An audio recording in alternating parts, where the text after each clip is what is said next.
Bueno, la clase de hoy vamos a trabajar sobre lo que es el bullying y que desde ahora lo vamos a estar llamando acoso entre pares y que el bullying se da, o el acoso entre pares, tanto en la escuela como en un grupo de adolescentes que están participando todos juntos de alguna actividad. Lo que uno tiene que pensar que es para que se dé el acoso, tiene que haber primero una desigualdad de poder, tiene que haber un daño hacia el otro, que puede ser hacia una persona, que lo sufre de manera sistemática. No es algo que se da una sola vez, sino que esto es de manera reiterada y por eso afecta tanto a la autoestima de quien lo está padeciendo. Y después tenemos que pensar que esto afecta notablemente la convivencia de quienes los padecen. Dentro del acoso relacional nos vamos a encontrar con el acosador, que es el que está haciendo y produciendo este daño, el blanco de acoso, que es el que lo está padeciendo, y también están los observadores, que son los que miran y los que de alguna manera pueden ayudar a que este círculo vicioso del acoso pueda cortarse, o en realidad hacen que, como esto se tolera, pueda reiterarse una y otra vez. En este bloque vamos a estar hablando de lo que es el bullying, las características del bullying, que desde ahora en más lo vamos a llamar acoso, acoso entre pares o acoso escolar, porque el acoso entre pares o el acoso escolar se da cuando hay una relación distinta de poder. ¿Qué quiere decir? Que un chico, por sus características físicas, por cómo habla o cómo se desarrolla, tiene más poder que el otro. También va a tener un desarrollo distinto en cuanto a lo sociocultural. Son chicos que por ahí tienen un nivel económico más alto que otros, entonces se consideran que están en una relación desigual de poder.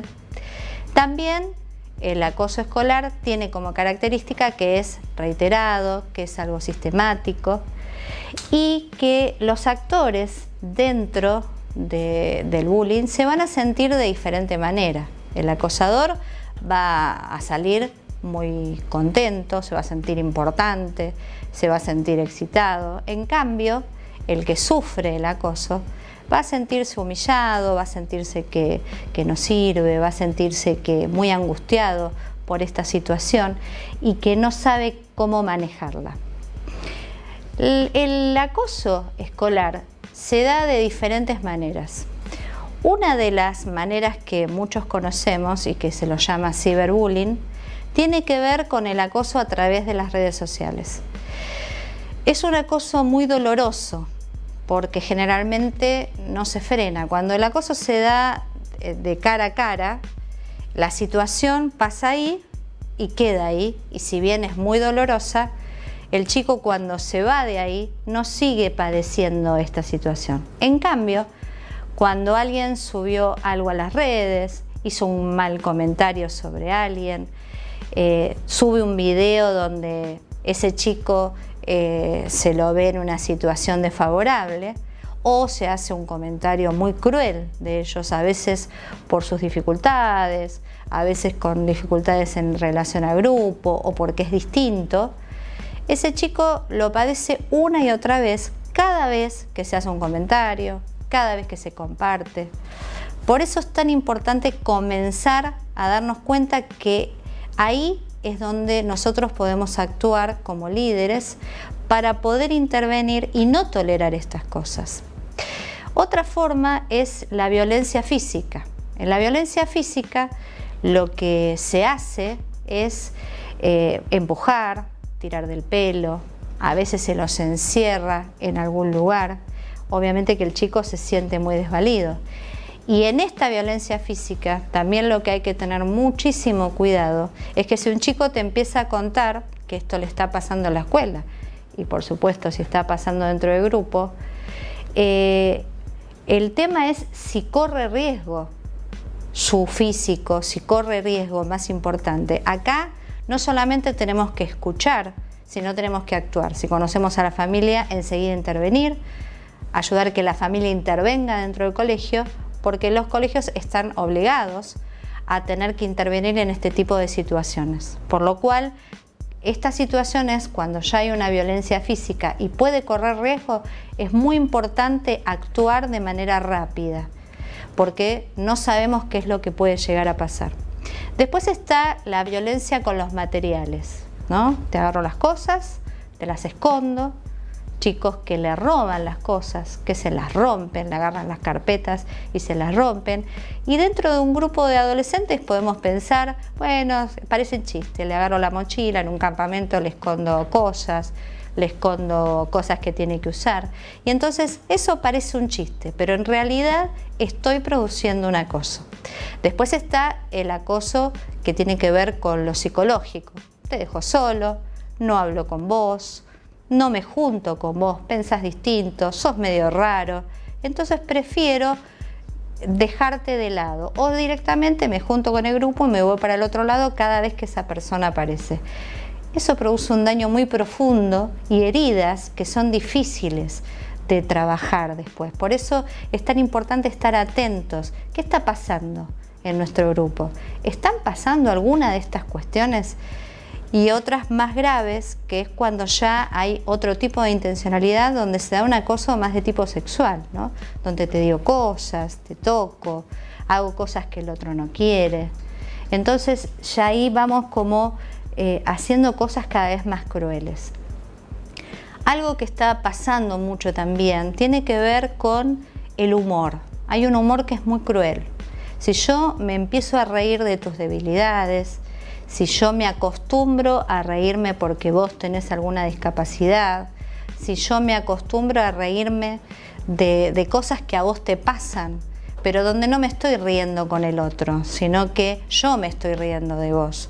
Ese otro, que es el blanco de acoso, seguramente se va a sentir muy intimidado, se va a sentir muy frustrado y en definitiva se va a sentir que a nadie le importa. Porque ¿qué le puede importar si todo el mundo se está riendo de mí? El acoso entre pares es algo que se puede cortar. Por eso hay tantas personas que están trabajando en este tema. Hay tantos videos que uno ve donde tratan de que los chicos se den cuenta de que hay muchas cosas más que nos juntan, que las separan. Y estas cosas también tenemos que empezar a trabajar en las iglesias. A veces el acoso se da por una supuesta espiritualidad diferente, donde yo soy más espiritual que vos, porque hablo de determinada manera, porque digo las cosas de determinada manera. Y entonces, bueno, vos sos menos porque no orás igual que yo, porque no haces las cosas igual que yo. Entonces, y también como líderes, muchas veces yo noto esto de, bueno, yo soy el más espiritual, por lo cual tengo el poder, por lo cual domino esta situación entre el liderazgo y no te escucho a vos, no me interesa lo que vos pienses. Entonces comenzó ya el momento de empezar a trabajar en equipo. La única manera de que estos acosos se corten tiene que ver cuando uno puede empezar a trabajar en equipo y puede respetar al otro y saber que juntos podemos trabajar mucho mejor y que las diferencias lo único que hace es que todo sea mucho más creativo y más amplio. Tu visión, mi visión, más la visión de todos hacen que esta situación pueda mejorar y no pueda directamente dejar de tolerar estas situaciones. ¿Cuáles son las características que tiene un acosador? El acosador generalmente es más manipulador, muchas veces es líder, pero es un líder negativo, es un tipo de chico que lleva a los grupos, que los convence de hacer cosas, que le cuesta mucho la empatía, le cuesta mucho esto de mirar cómo mira la vida el otro y cómo ponerse en el lugar del otro y qué sentimientos le puede producir al otro si yo hago determinadas cosas. Estamos en una sociedad donde esto está como tolerado, ¿no? Toleramos porque somos muy individualistas, entonces no me importa demasiado si el otro está sufriendo o padeciendo, porque el acosador piensa que es algo inocente lo que está haciendo, que la verdad es un chiste, no le estoy haciendo un daño muy grande. Por eso esto, así como la violencia doméstica por mucho tiempo se ha tenido y se ha tolerado, y que hoy en día la sociedad ya está poniendo la mira en eso. Bueno, la violencia entre pares también ha sido tolerada y sigue siendo tolerada como un modo de relación, tanto entre los adolescentes, también entre los líderes, cuando en vez de tratar de acordar cosas, nos separamos porque nos basamos más en las diferencias que en las cosas que nos pueden coincidir. Cuando toleramos que un grupo, en vez de estar ayudando a otro porque es diferente, lo apartamos, le hacemos la ley del silencio. Total, no estamos haciendo nada, pero en realidad estamos haciendo mucho. Ese chico que siente que lo dejan de lado, que no puede participar en el grupo, que siente que realmente no puede ser parte de este grupo que supuestamente son como los populares, ¿no? Los que lideran el grupo, los que le va todo bien, los que están en todas las actividades. Y muchas veces yo he visto que lo que hacen es replicar el acoso que por ahí han vivido en la escuela y lo trasladan a la iglesia.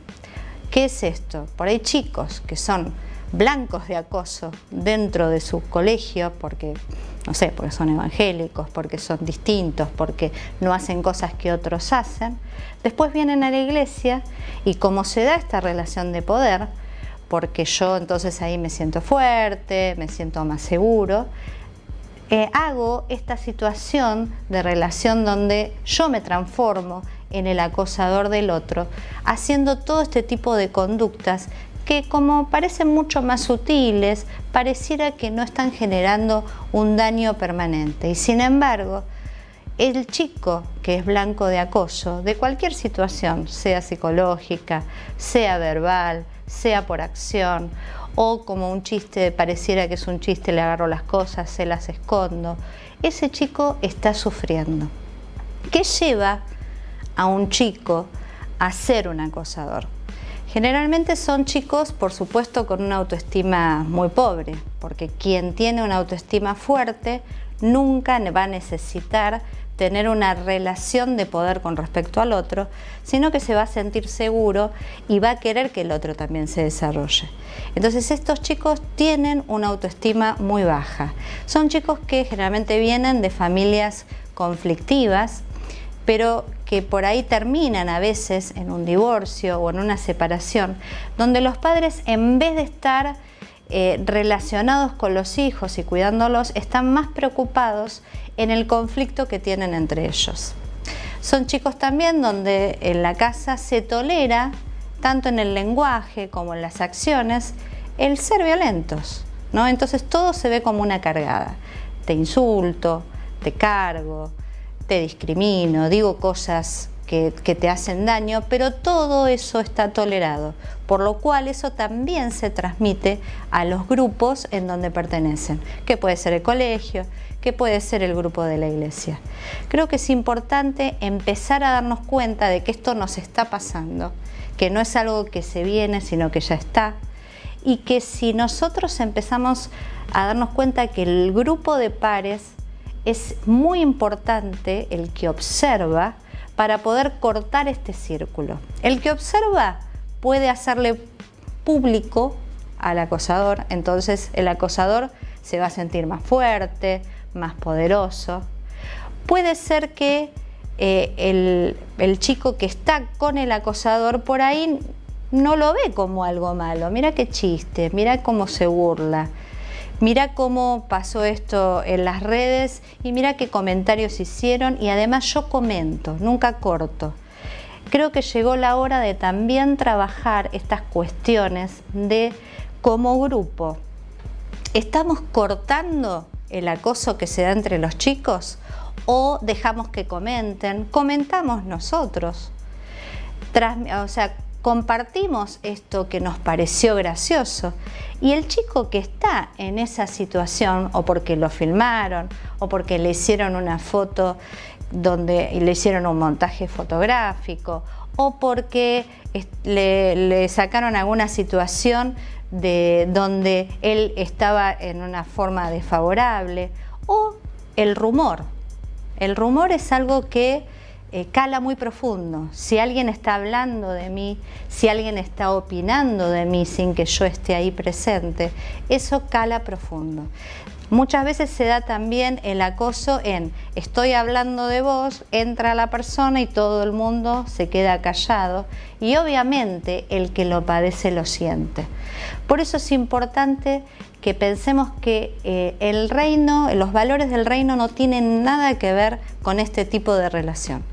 Los grupos cristianos tenemos la oportunidad, si nos basamos en esos valores, de producir un cambio y no de replicar estos valores que la sociedad nos está imponiendo y que ya muchas veces está como naturalizado, nos parece que es normal. Hay muchos mitos que tenemos que empezar a trabajar y desterrar de nuestros grupos para que esto no se siga reproduciendo. Siempre pensar en todas las posibilidades de ayuda hacia el otro, en todas las posibilidades de desarrollo de empatía. Y en el caso del acosador es muy importante no solamente verlo como el chico que hace daño al otro, sino también como ese chico que necesita de nuestro liderazgo. Ahora, qué difícil es estar con ese chico que desprecia a los demás, qué difícil es estar con ese chico que maltrata a los demás, pero ese también necesita de nuestra ayuda. ¿Cómo lo hacemos? Primero, desarrollando esa posibilidad de ver los sentimientos del otro, de desarrollar de a poco esa empatía. Por el otro lado, el desarrollo de la amistad. Se hace amistad siendo amigos y en general estos chicos suelen terminar sin amigos porque en definitiva nadie quiere ser lastimado, nadie quiere ser acosado, por lo cual después terminan muy solos en esa situación.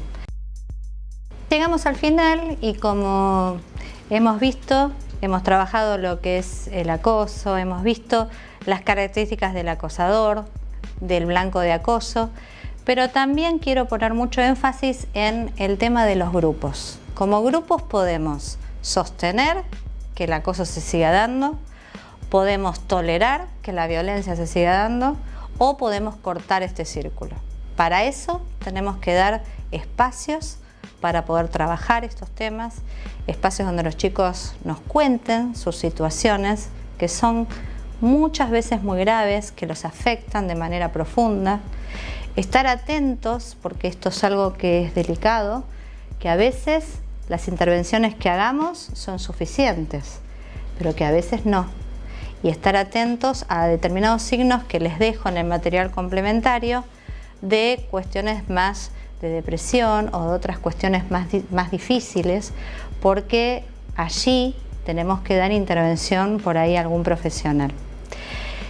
La idea es, en los valores del reino tiene que ver con el amor.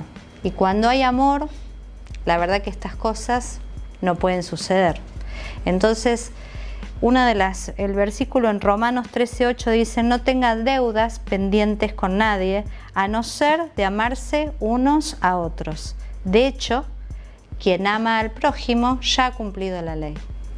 Si esto lo tenemos presente, si el amor real está en nuestros grupos, si ayudamos a que los chicos puedan desarrollar una amistad verdadera y no de amiguismo, donde no toleremos esto de reírnos del otro, porque total son cosas de chicos, y no toleremos ciertos mitos que mantienen el acoso, seguramente vamos a poder producir cambios importantes. Así que los desafío a esto, a pensar ustedes como líderes para generar espacios para hablar de estas cosas y se van a sorprender porque muchos chicos de las iglesias están padeciendo de lo que es el acoso entre pares.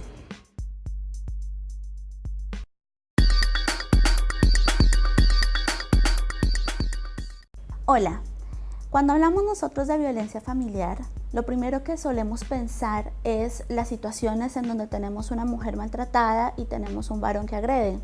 Sin embargo, cuando trabajamos la violencia familiar en las iglesias, debemos tener en cuenta que contamos en la misma iglesia con el agredido, el agresor, la familia, los amigos, y todo eso genera una problemática enorme, incluyendo obviamente la presencia de diversos tipos de edad, incluidos los adolescentes. Es por eso que nosotros hoy vamos a estar hablando acerca de la importancia de trabajar este tema con los adolescentes, que se puede presentar de 4 maneras distintas, pero la vamos a reducir en 3 temas puntuales. El primero es la situación en la que un adolescente sufra violencia por parte de sus padres. La segunda es el adolescente que vive en una familia en la cual sus padres se agreden entre ellos. Y en los otros 2 bloques vamos a estar hablando del adolescente que sufre violencia por parte de su pareja, o el adolescente en el siguiente bloque que ejerce violencia contra su pareja, incluyendo hombres y mujeres, chicos y chicas. Sin embargo, es importante que sepan que la bibliografía existente acerca de los chicos maltratados varones es casi inexistente. Entonces, en el material normalmente ustedes van a encontrar la perspectiva de que la chica sea la que sufra violencia. Sin embargo, es aplicable en todo sentido. Ahora, vamos a tener una especial atención en la prevención, en cómo nosotros podemos prevenir las distintas circunstancias, cómo podemos abordar la temática desde el acompañamiento y cómo podemos nosotros incluir a los adolescentes que sufran esta problemática en nuestro grupo de trabajo. Entonces los invito a que continúen con nosotros para que al final identifiquen los elementos importantes y el abordaje que pueden llegar a tener en su grupo de trabajo. Vamos a estar hablando ahora acerca de los casos en los que el adolescente es el que sufre violencia por parte de sus padres. Estos son casos que suelen darse muy comúnmente en las familias en donde ya hay un vínculo violento. La violencia se genera de distintas maneras alrededor de las familias. Es importante que nosotros, a manera de prevención, tengamos en cuenta que debemos trabajar junto con los padres. ¿Qué quiere decir eso? Hacer talleres para padres con pautas de crianza que les permitan el trato con los adolescentes, que les ayuden a facilitar las formas de disciplinarlos sin caer en la violencia. Ahora, ¿cómo nosotros abordamos el caso? Primeramente, nosotros debemos ver el riesgo de vida que está sufriendo el adolescente en la violencia. Acuérdense que la violencia puede ser emocional o puede ser física, puede ser de distintos modos, y en el material lo van a tener. Sin embargo, ustedes deben hablar con el adolescente. Es importante que ustedes no lo hagan hablar con muchas personas o dar detalles muy específicos, porque eso los va a revictimizar. Ahora, cuando ya se hable con el adolescente y se establezca el riesgo de vida que se tiene, en dado caso que no se vea un evidente riesgo de vida físico, es importante hablar también con los padres. En el material yo les explico muy bien cómo se hace esa conversación, pero lo principal es no exponer al adolescente y poder ayudar a los padres en sus pautas de crianza. En dado caso que se evidencie un riesgo de vida para el adolescente, es importante que ustedes investiguen en el lugar de residencia donde se encuentren cuál es la ruta de acción que deben tomar, de acuerdo a si es necesario interponer denuncia como institución pública o si deben informar para apoyarse de otras instituciones que puedan acompañar el proceso, como la escuela, como los hospitales o las distintas instituciones que puedan ayudar a resguardar la vida del adolescente. Es importante también que ustedes sepan que el adolescente en algunos lugares, si bien es grande, por así decirlo, es menor de edad, y cada denuncia debe tener una directriz específica. Ahora, ¿cómo nosotros podemos incluir al adolescente en nuestro grupo y trabajar esta temática? Primero es trabajar con no etiquetarlo, con que no quede marcado como el que sufre por sus padres, el que está maltratado, sino que entre menos gente sepa esta situación mejor, porque es la privacidad del adolescente. Y también es evitar obviamente que se sepa lo que está sucediendo, que muchas personas participen, porque eso también lo va a marcar por siempre entre su grupo de pares y entre el grupo. Ahora vamos a estar viendo ¿qué pasa si el adolescente es testigo de violencia? ¿Qué pasa si el adolescente dentro de su hogar está evidenciando violencia entre sus padres? ¿Cómo se previene eso? Es importante que ustedes sepan que en realidad, al ser una situación de sus padres y ustedes ser líderes de adolescentes, no pueden como tal prevenir la violencia en los padres, pero sí pueden prevenir la preservación del ciclo histórico de la violencia.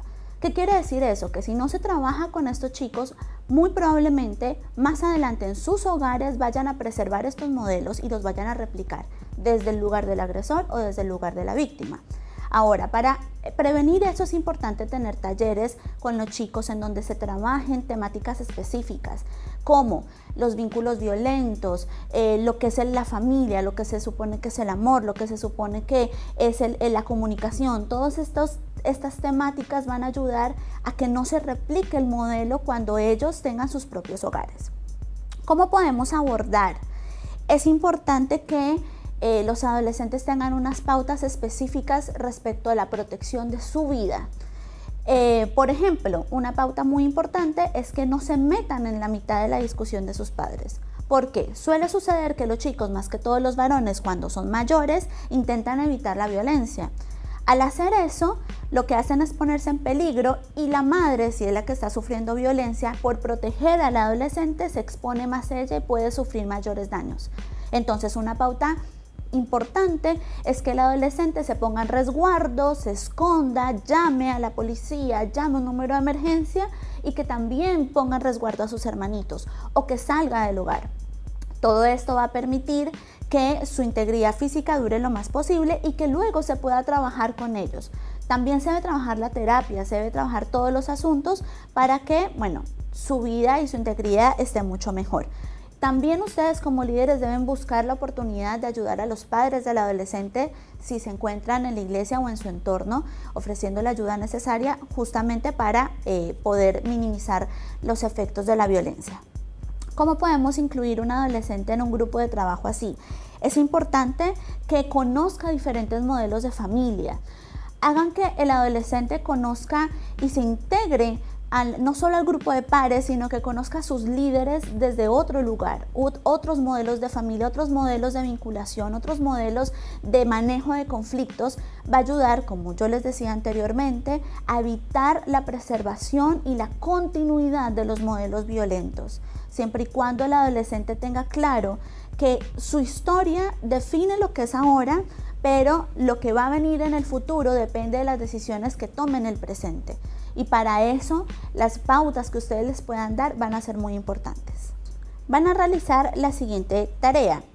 La idea es que ustedes comenten los casos que se han presentado anteriormente, que ustedes han visualizado de adolescentes que sufren violencia por parte de sus padres o que están en hogares violentos, y van a dialogar respecto a cómo se podría trabajar con ellos. Adicional a esto, utilicen la tecnología de sus celulares, investiguen rápidamente en este momento cómo es el plan de acción y cuál es la ruta de acción en estos casos en su lugar de residencia. Y de pronto qué instituciones se ven pueden intervenir en esta situación y les puede ayudar en el abordaje.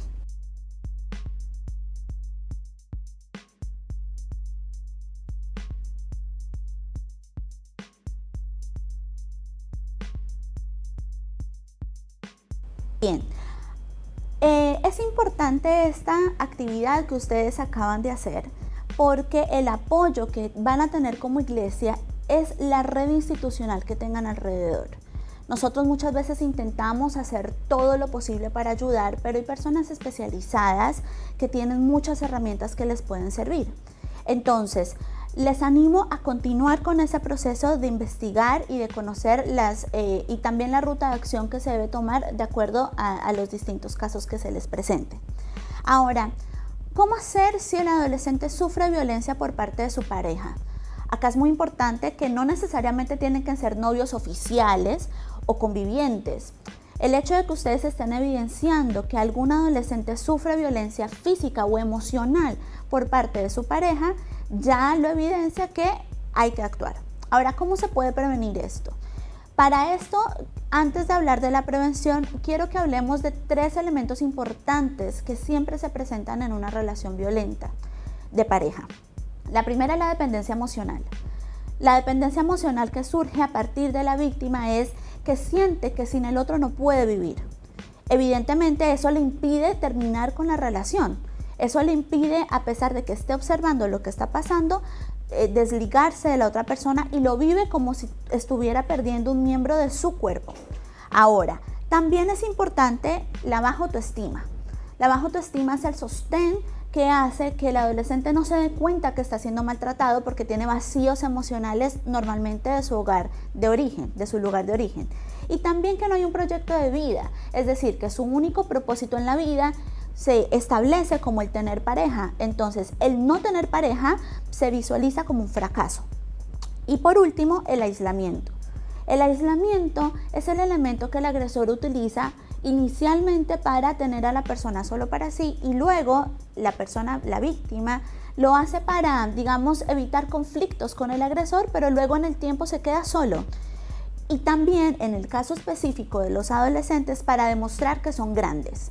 ¿Qué quiere decir? Si la familia y los amigos comienzan a detectar que la pareja es nociva, el adolescente, potenciado por el mito del amor romántico, va a luchar por su amor y va a ser un problema porque normalmente se mantiene la relación solamente para demostrar que es grande y que puede tener la relación, aunque sea una relación nociva o tóxica. ¿Cómo podemos prevenir esto? Bueno, nuevamente los talleres, las charlas, visibilizar, desnaturalizar los mitos. Mitos como la media naranja, como que una persona no es hasta que no tiene a alguien al lado. Mitos del amor romántico, el amor que todo lo aguanta, todo lo soporta y que es culpable la persona si evita que el otro lo lastime. Todo este tipo de temáticas van a permitir sensibilizarse y tener señales de alarma. ¿Cuáles son las señales de alarma?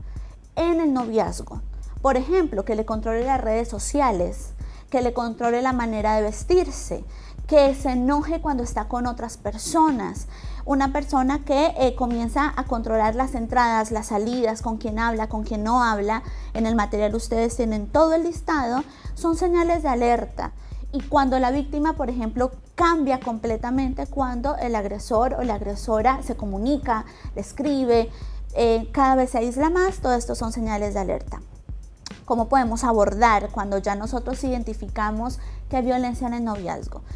Primeramente, es importante que el adolescente caiga en cuenta de la situación, porque como ya es una persona que está entrando en tomar sus propias decisiones, no podemos obligarle a terminar la relación violenta, debe ser una decisión propia.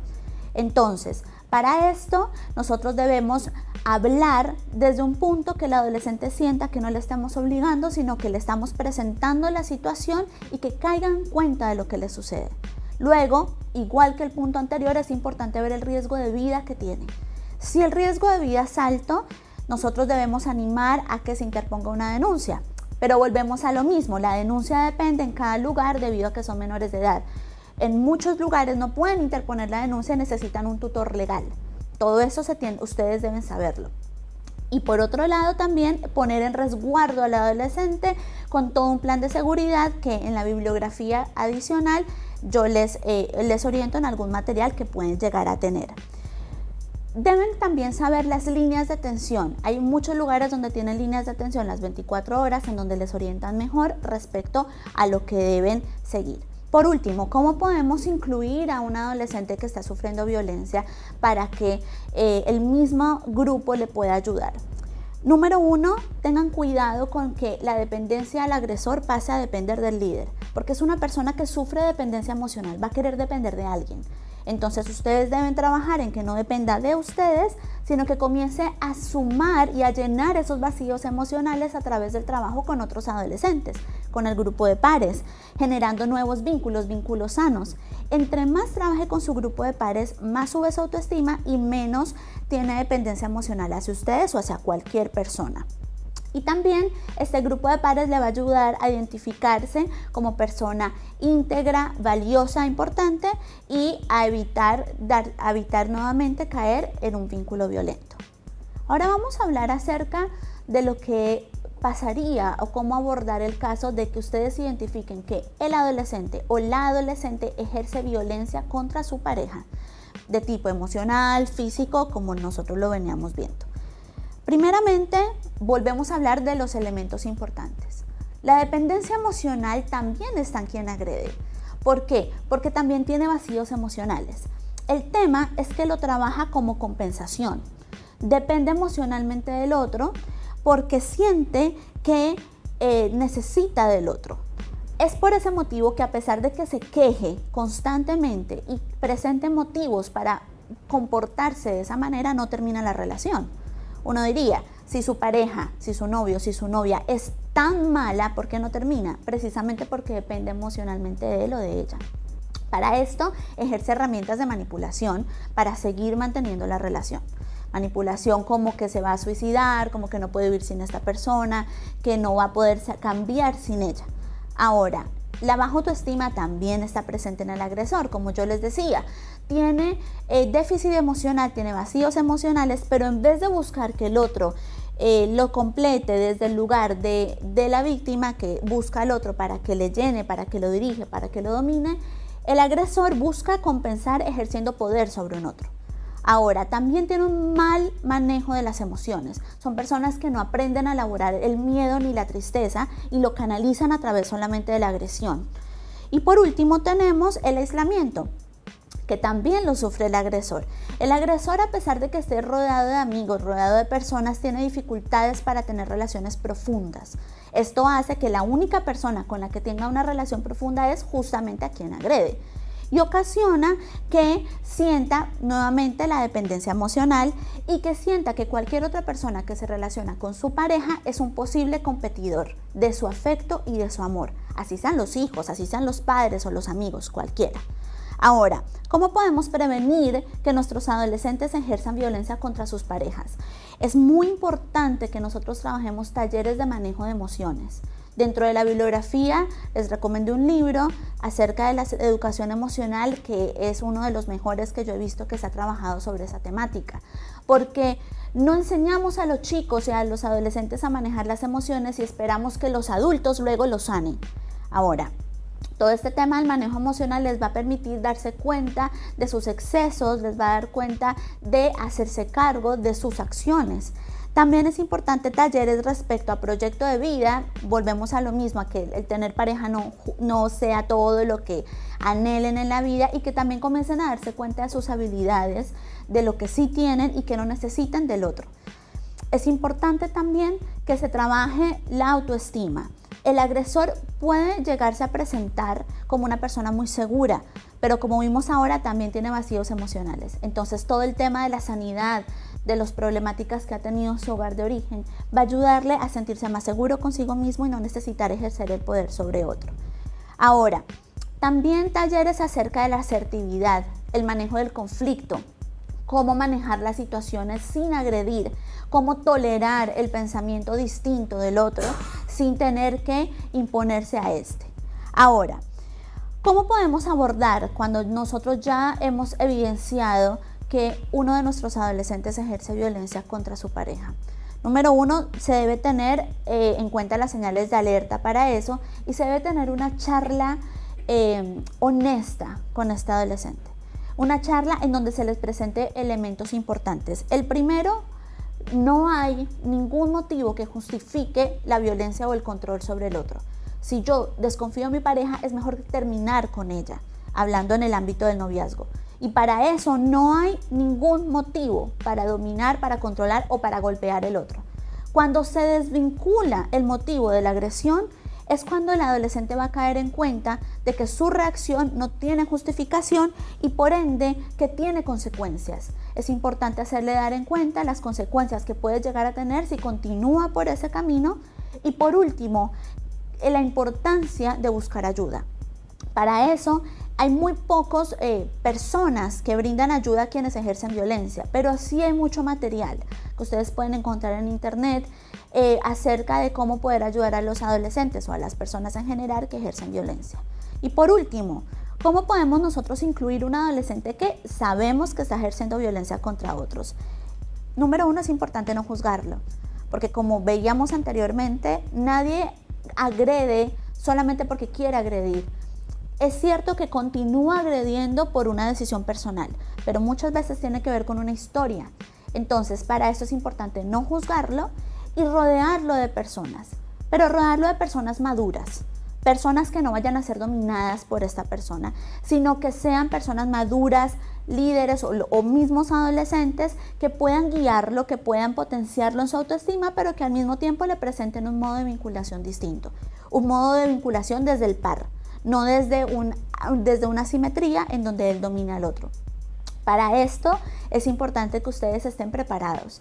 Cada día son más los casos de noviazgos violentos, cada día son más los casos de chicas que manipulan y ejercen violencia contra sus parejas varones y, como les decía, no hay documentación suficiente sobre esto.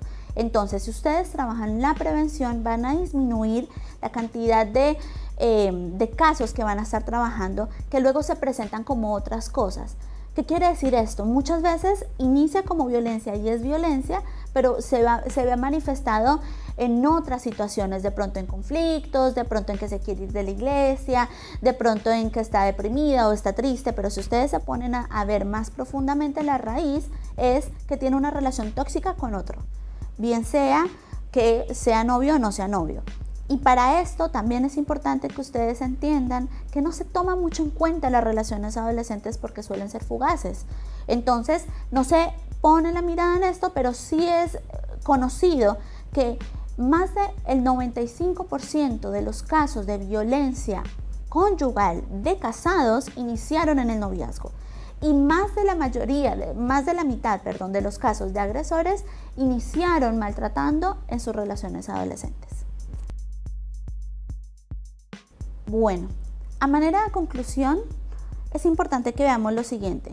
Número 1, si nosotros actuamos en la adolescencia, el pronóstico de mejoría es enorme. Muchísimos casos que se han trabajado en la adolescencia van a evitar que luego los adolescentes tengan hogares destruidos, tengan vidas destruidas. Y muchísimos casos de agresores trabajados en la adolescencia se detiene la cadena de agresión.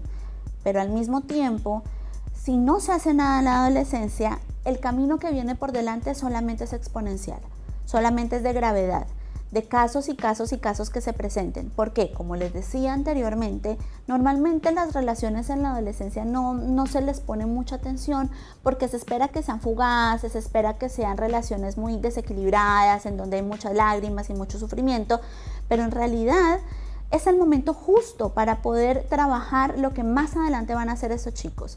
Porque si bien una persona sufre, puede llegar a ser víctima o agresor por su historia personal, lo que va a hacer más adelante es su decisión. Y la decisión cambia en la medida que se den cuenta. Ahora, es importante que ustedes sepan que cada caso es distinto. Cada caso lo deben manejar de una manera diferente. Y vuelvo a hacer hincapié en que ustedes desarrollen una red de apoyo. Investiguen cómo son los procedimientos en su lugar de residencia, qué tienen y qué no tienen. De pronto, ustedes pueden decir que no funcionan muy bien los servicios estatales, que no funcionan muy bien lo que se tiene, pero si tienen algo, es importante que lo sepan. Ahora, también profundicen el tema. Esto es un tema supremamente profundo y con muchas variables. Es importante que lean acerca de la temática porque es algo transversal. Se cree que cerca del 90% de las familias en algún momento estuvieron atravesadas por alguna situación de violencia. Es un incidente muy alto. Entonces, profundicen la temática y trabajen el tema de la violencia emocional antes que llegue a la violencia física. La mayoría de la violencia en el noviazgo, el 72% más o menos, es violencia emocional por los celos, porque los celos están naturalizados. Entonces, trabajando esto se va a evitar que luego más adelante se llegue a la violencia física. Conozcan las instituciones que les rodean, que les puedan brindar una ayuda. Por ejemplo, los clubes, los talleres, las instituciones que brindan clases de algún arte o oficio va a permitir que el adolescente suba su autoestima si aprende a hacer algo y hacerlo bien. Y también pueda tener un momento en donde pueda sacar toda la energía, todas las frustraciones, es decir, rodéense de redes que les puedan apoyar. Y por último, quiero hablar respecto a cómo ustedes deben trabajar como líderes. Estas son temáticas que nos atraviesan mucho y sensibilizan mucho, pero antes de que ustedes puedan pensar en ayudar a los adolescentes con los que trabajen, es importante que revisen sus propias historias de violencia, bien sea desde el sufrimiento o bien sea desde la agresión. No importa lo que haya pasado en ustedes y en sus familias, porque como les decía, esto nos determinó nuestra historia. Lo importante es que ahora trabajen en lo que les pase. ¿Por qué? Porque cuando nosotros empezamos a ayudar a otros sin haber antes visualizado nuestras propias historias de violencia, perdemos objetividad, perdemos la posibilidad de ayudar a los adolescentes correctamente. Nos vamos a ver muy angustiados, nos vamos a ver muy preocupados o, por otro lado, no nos vamos a dar cuenta de las situaciones porque no nos hemos dado cuenta de las propias. Entonces busquen ayuda, sanen su grupo al interior, que ustedes puedan estar seguros de que están lo más sanos posible, porque esta es una temática que si no se maneja adecuadamente es como y lo representan en toda la teoría del autocuidado y del síndrome del burnout, como una temática tóxica. ¿Qué quiere decir? Cada vez que tú escuchas una historia de un adolescente que está sufriendo violencia, es como que él deposita todo el componente tóxico en ti, y para eso tú debes saber cómo manejarlo. Es importante que tú tengas alguien que te dirija a ti, alguien que te guíe, alguien que te escuche, y al mismo tiempo que tú en tu vida espiritual puedas saber que tú actúas, guías, diriges, pero es Dios el que sana.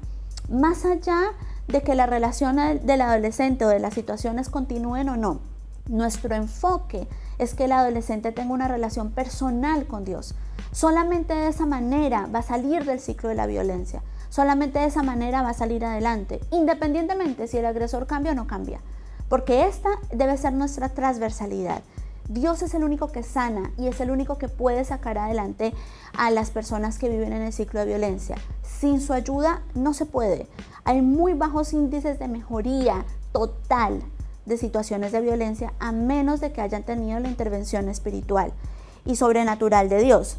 Y también, por último, quiero decirles que si bien en el camino de la sanidad de una situación violenta, el perdón es imprescindible, porque para poder superar nuestras situaciones debemos perdonar, tengan cuidado con la reconciliación, porque la reconciliación de una relación debe tenerse con cuidado, porque muchas veces nosotros buscamos que el adolescente o que la persona que atendemos perdone, pero no quiere decir necesariamente que vuelva a entrar en relación con el otro que le hace mal.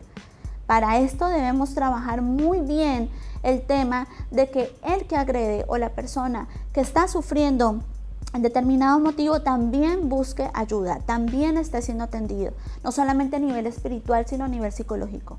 Apóyense de los equipos psicológicos que tengan alrededor, busquen, porque los psicólogos son los doctores del corazón, y para esto nosotros nos debemos apoyar en todas las ciencias dadas por Dios para poder ayudar a las familias que nos rodean.